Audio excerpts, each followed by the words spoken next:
أبو عبد الله من الجزائر يعمل في مؤسسة سائق حافلة، ويصلي الظهر ثم ينطلق في حافلته، يسأل عن جمع صلاة الظهر والعصر. يبدو أن لديه إشكال في أداء الصلاة. نعم، أولا مسألة لا يجوز للإنسان ابتداء أن يجمع بين الصلاتين من غير عذر.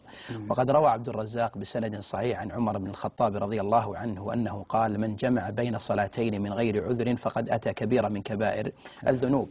ولا ينبغي التساهل في مثل هذه المسألة. نعم، يجوز الجمع لحاجة سواء كان مسافرا، لأن الأصل في السفر هو الحاجة، أو كان مقيما، فقد جمع النبي صلى الله عليه وسلم وهو في المدينة كما جاء في صحيح مسلم من حديث ابن عباس أن النبي صلى الله عليه وسلم جمع في المدينة من غير خوف ولا مطر، وفي رواية من غير سفر ولا مطر.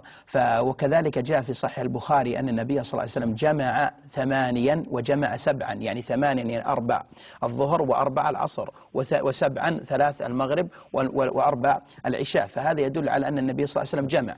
وقد أجمع أهل العلم على أن جمعه إنما كان لعذر، واختلفوا في هذا العذر. فالعذر الصواب هو ما ذهب إليه محمد بن سيرين والقفال من الشافعية، وكذلك الخطابي وأبو العباس بن تيمية، وهو رواية عند الإمام أحمد أنه الجمع لحاجة. فما تحتاج الإنسان لأي حاجة كان، سواء كان خاف من لأجل مال أو ولد أو فوات رفقة أو خوف ضياع مال أو غير ذلك، فيجوز له ذلك. فإذا كان هذا الأمر أحيانا وليس دائما فإنه لا بأس. أما أن يكون ذلك هو الأصل فإن ذلك مدعاة إلى أن يخالف الإنسان صلاته ويؤدي الصلاة في غير وقتها. ولهذا نقول لأخينا أبي عبد الله: إذا كان هذا هو الأصل في حالتك فلا يجوز لك أن تصلي الظهر والعصر بغير وقت العصر، فيجب عليك أن تصلي الظهر قبل أن تركب إذا دخل وقته. فإذا جاء وقت العصر فإن أخرت فلا حرج إن شاء الله إذا كان الشمس ما زالت مصفرة. وأما إذا كانت قريبا من الغروب فلا يجوز، وإن كان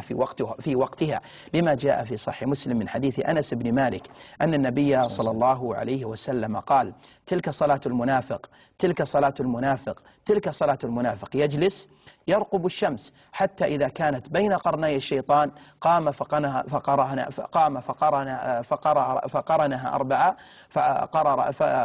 أربعا لا يذكر الله تعالى فيها إلا قال فنقرها 4 لا يذكر الله تعالى فيها إلا قليلا. وهذا يدل على أن وقت العصر له وقتان: وقت وجوب ووقت ضرورة. والضرورة إذا كان لحاجة، فأما أو مثل امرأة حاضت أو رجل مرض ثم أفاق. وأما إذا كان من غير عذر فلا يجوز إلا إذا كان ذلك أحيانا. وأما الأصل فإن الإنسان يجب ويحاول الإنسان أن يصلي في الوقت، ولو أنه استوقف السيارة على أنه يصلي فيصلي عند الباب فيصلي سريعا، فإن ذلك يجزئه إن شاء الله.